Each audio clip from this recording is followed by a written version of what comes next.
Nagpatayo ng bahay ay si Celso Ledesma. Yun yung great-grand-uncle ko. Balik kapatid siya ng great-grandfather ko. Look at that. Ito nga sabi namin, yung style natin, parang may Greek naman dito na influence. Kasi Hermes, yung mga tatlong pillars, nagre-repeat din yan everywhere. Like sa mga doors. Makikita mo hindi siya napabayaan, no? Naalagaan yung bahay. Ay, oh, ito yung horseshoe. Yes.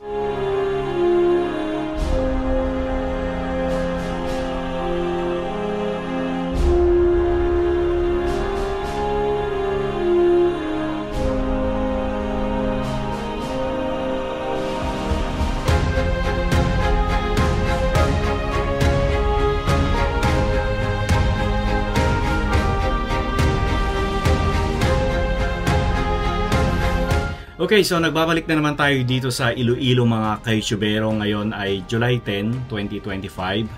And samahan nyo ako, bisitahin natin ang tinatawag nilang Eagle House of Iloilo, ang Celso Ledesma Heritage House. Kasi nung last time hindi natin napasok ang Eagle House, pero this time ay sasamahan tayo ni Mr. Patrick. Ayan. Okay. Actually, malapit lamang yun dito sa kung saan ako naka-check-in. So ito yung Goldberry Light Hotel.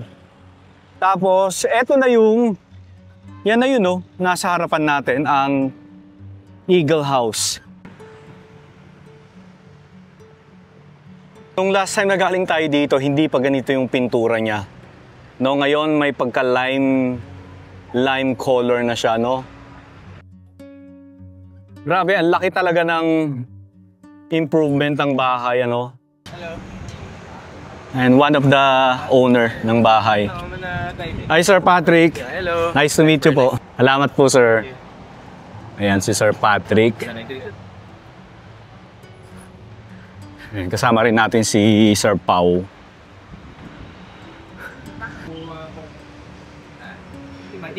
Updated na sa Pabaw. So, mas nauna pala to compared sa building dyan sa downtown. So, siguro, inuna niya to binild, tapos yun yung binild niya for business. Nagpatayo ng bahay ay si Celso Ledesma. Yun yung great-grand-uncle ko. Balik kapatid siya ng great-grandfather ko. Tapos Okay. he was single, tapos yung lolo ko, yun yung favorite niya na nephew. So parang he would bring my lolo around pag nagta-travel. Okay. Tapos when he passed away, pinasa niya yung bahay sa lolo ko. Ayun. Tapos dito na siya nag-build ng family niya. So he got married, dito na sila nag-stay ng mga anak niya.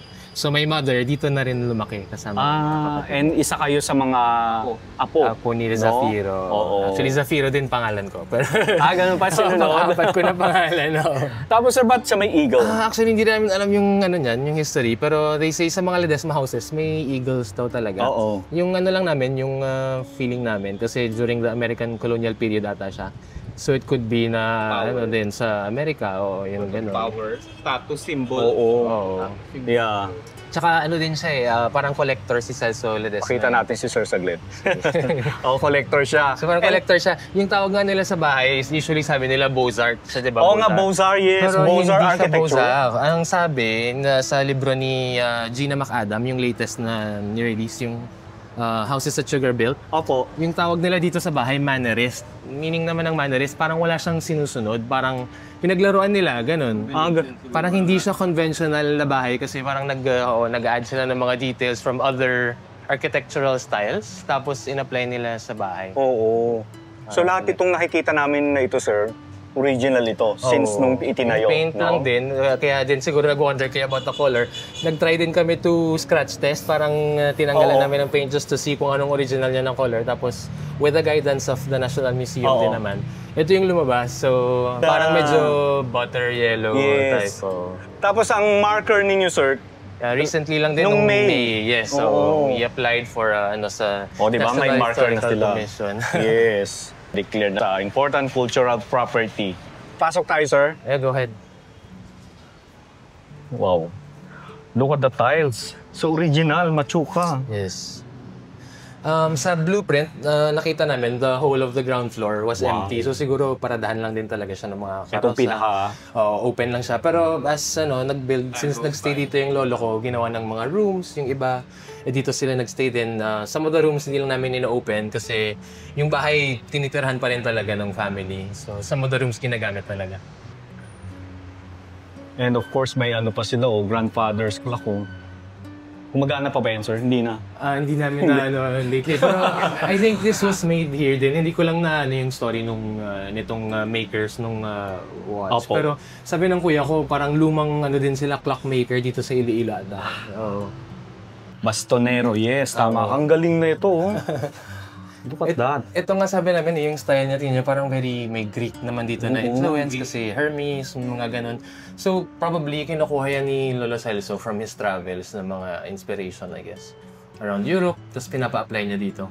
Ang galing ng pagkakaano. Yung stained glass. Yeah, stained glass. Sa kabila, iba din. Okay. So yung mga stained glass, tingnan nyo, hindi lang siya basta-basta, no?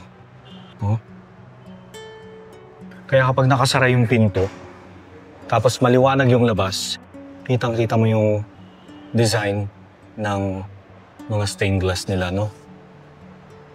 May mga ano po, letters. Diba?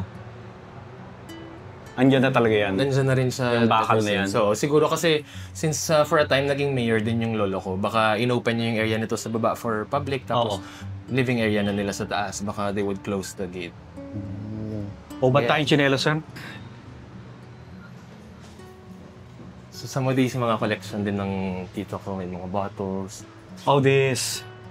Tapos ito may mga throne din siya, part of his collection. Ano to? Bishop chair? Oo. Wow. Pati sa mga architectural details, if you guys notice, pati sa mga areas na ganito, yung mga tatlong pillars, nagre-repeat din yan everywhere, like sa mga doors, sa mga carved wood. So parang may theme siya, may nag-isipan talaga yung mga detalye. Itong parang tatlo, yung ganito. Yung mga ganyan. Makikita mo rin yun dun sa pillar sa gate, tapos mamaya dun sa mga carvings sa wood, sa doors, etc. Grabe, look at the hagdan. Buong-buo. Makikita mo hindi siya napabayaan, no? Naalagaan yung bahay. So ito yung main area. This is the antesala. Ito si Don Celso Ledesma. Ito siya, Celso Ledesma. So kapatid siya ng great-grandfather ko. Yan siya. Diba?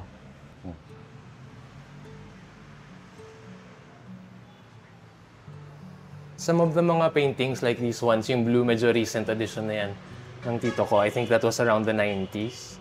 Pinadagdag niya lang. Pinadagdag na po yan. So, yun yung sinasabi ko sa'yo kaninang medyo mannerist kasi medyo mix siya talaga of mga random things. It looks like Beaux-Arts na ano nga. Oo. But yung mga collection niya iba-iba. Like this painting was done by Gwen Calubayan from UST. Pinadraw siya nung tito ko sa wallpaper. Oo nga. No? I think yung series niya ay Dog God. Yan yung name. And hindi na siya tinanggal, syempre, dyan na yan. Oo, syempre. Part na rin siya ng art. Yun yung sinasabi mo, sir, may mga nagre-repeat, continuous. di ba? Yun yung nakita mo kanina. Ano yung meron dito, sir? Usually, akala nila parang cabinet, pero wala. It's a bedroom sa likod. Bedroom lang po siya. Original yung salamin, no? Diba?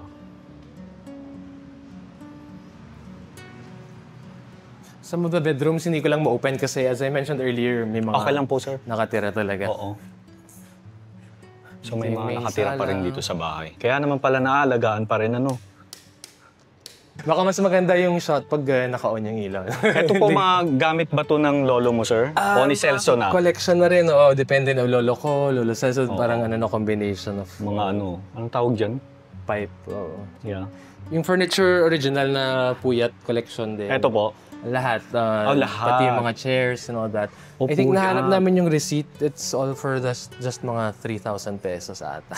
Talaga? Yung buong collection. 3,000 pesos. Wow. But it's all sa dining room. The ceilings naman, if you notice, is canvas. Parang may mga nakapaint, di ba, on it. So if we have it fixed, kailangan dadaan kami sa taas kasi masisira yung yung art. Yeah. Even dito sa walls, if you notice, may mga art din. Very not Filipino, as again. So, 4 seasons siya eh.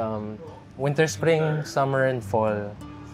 So, Parang kanta yun ah. Influence na rin siguro yun sa mga European travel. Sir, no, buong-buo pa yung mga flooring mo, no? Yes, so... So never yung napabayaan yung yero, no? Well, hindi siya na-change. So, original pa rin siya, thankfully.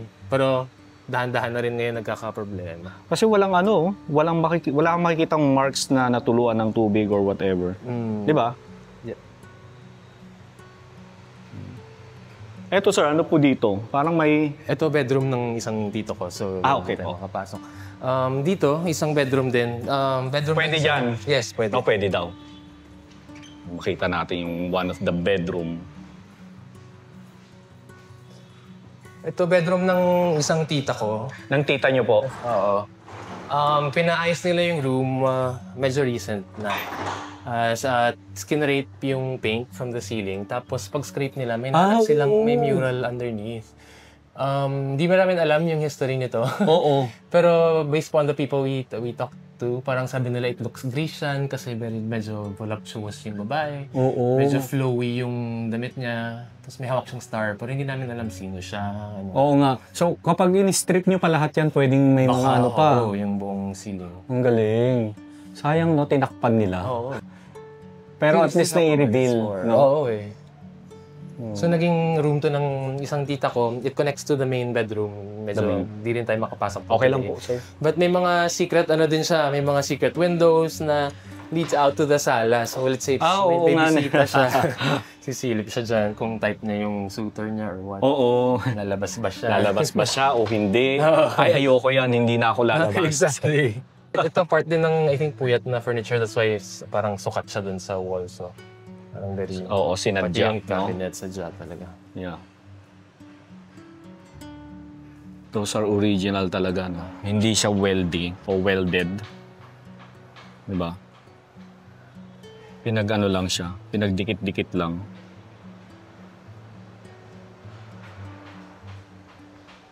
Oh. Of course, the window. Sir, ang galing naman ng sofa na to. Puyat din po ba ito? I think so, yeah, part din siya. So, dito kami magkukuha ng mga family photos. Oo. Kasyang-kasya kami dyan lahat. Yeah, so kailangan nilagyan nila ng cover kasi syempre.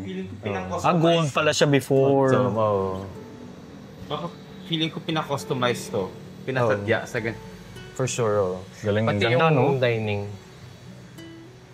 Customize. Ito, it opens up to the garden. Pwede ka rin pumasok dyan. Pero pwede. medyo overgrown lang, hindi na ayos yung garden. Okay lang po, sir. So ito yung pinaka-garden. Ang laki pala. Oh. Diba yung garden nila?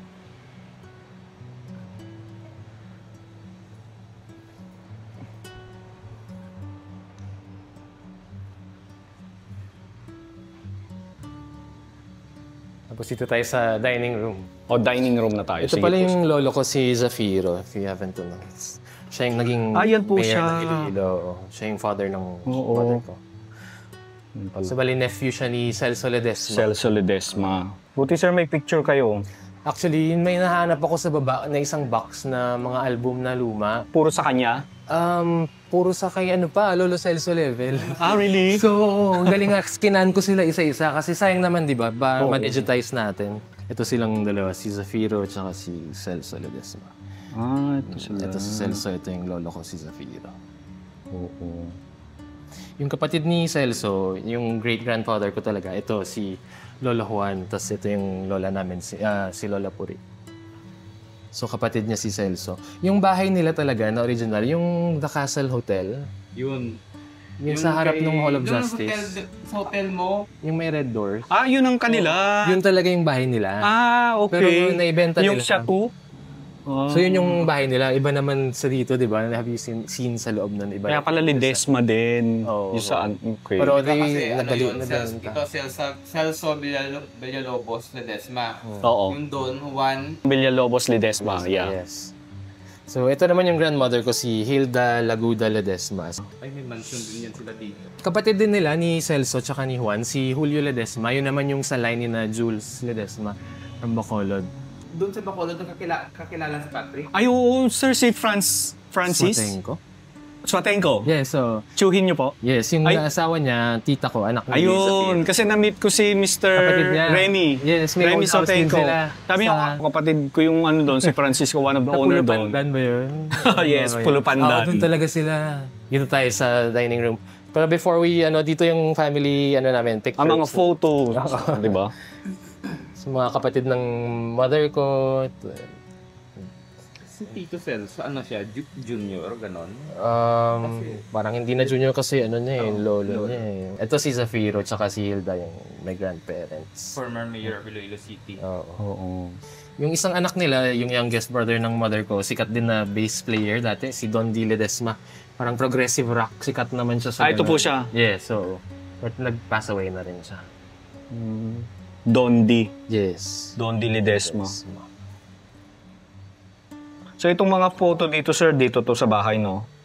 Sa mga parties nila. Yeah. Here in the table, no?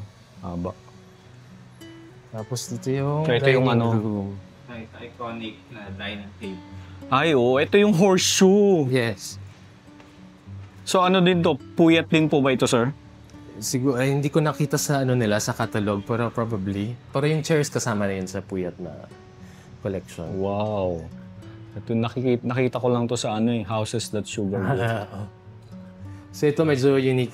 Sabi nila you don't really see a horseshoe dining Oo. table. Kakaiba ito. Pinasadya talaga, sir, Oo eh. So you would have our Sunday lunches dito. Yung lola ko dyan nakaupo sa gitna. Ako dito sa dulo. Dito ka, sir. Bilang pinakayang guest. If you notice around the dining table, may mga paintings din. These paintings are done by Vicente de San Miguel. Isang artist din. Local artist, sir. Yeah, I think in UP may mga works sila niya. They have an exhibit dun sa museum nila. Pero these are local delicacies. Oo. Dito sa likod, if you notice, may manok tsaka isda. Ito naman mga manok, isda, rooster, Pero itong dahan-dahan. gulay. Oo nga, nasisira na nga, sir. Mga daw kasi yan yung rebars. Kasi malapit tayo rebars. sa sea. Oo. Yung yung... Bar. Oo eh. Bar.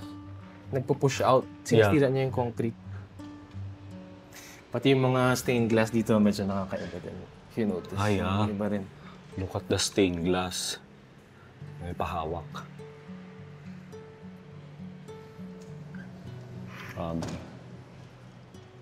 Diba, usually yung mga nakikita nating stained glass, plain lang siya. No? Pero ito may art. Diba? Pero again, very not Filipino din, di ba? So very influenced by either Europe or America. Ito, sir, mga ano ba to? Mga collection. Original Collection. din yung iba, yes. Nandiyan na yan. Kapag nagta-travel sila, sir, no? Oo. Yeah. Ito, sir, ano pong inaano nitong painting na to? Kami na lang nag-interpret. Pero, kayo na lang po. Pero tingnan mo, kunyari, yung sa left side, very mukhang American, very Western. Tapos yung sa right, parang mukha namang Eastern, di ba? Kasi may coconut trees, Oo Philippines. nga, no? Oh, yes. So, I don't know, parang may binabaril siya na birds. Could be, I don't know, colonization. Oo. Salbahe to, namamaril ang ibon ng Asia.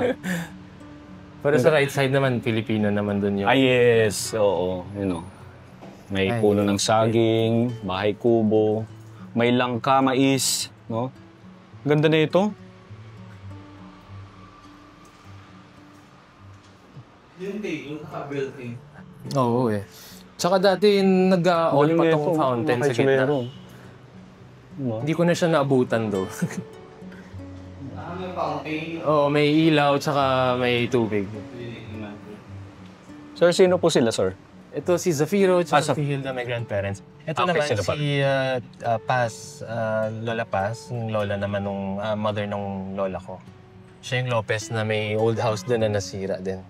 Ito dito galing medyo modern na dito. Ito galing yung food kasi pag tinignan mo yung blueprint, parang dito siguro nagluluto yung chef. Tapos dadali na nila dito sa dining room to serve.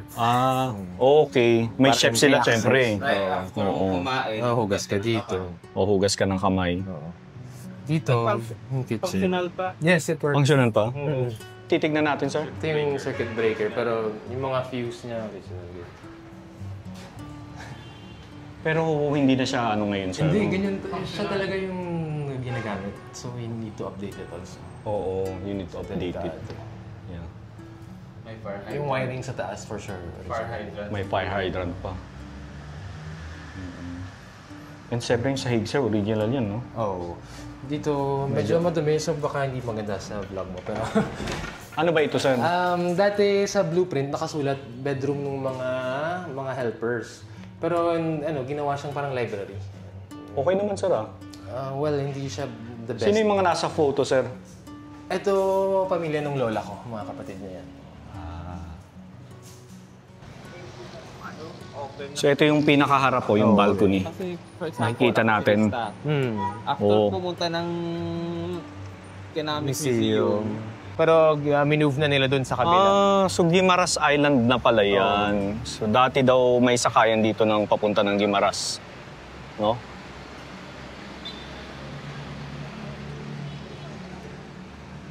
Oo nga sir, sana gawin yung coffee shop or ano. Kaya lang walang magbabantay. Oh, yun lang. Yun lang ano. Si sir ano? Landaan. Siguro may mga plans naman kami. Exciting Oo. naman. Oo.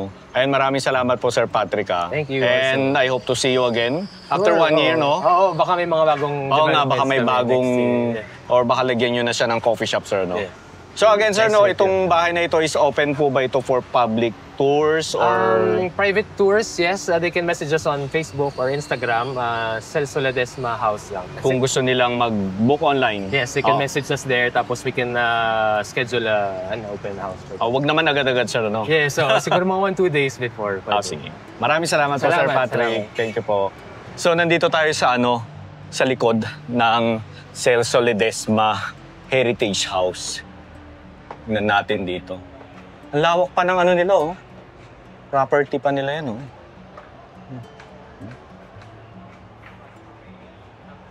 Ito yung pinakalikod. Tapos may azotea.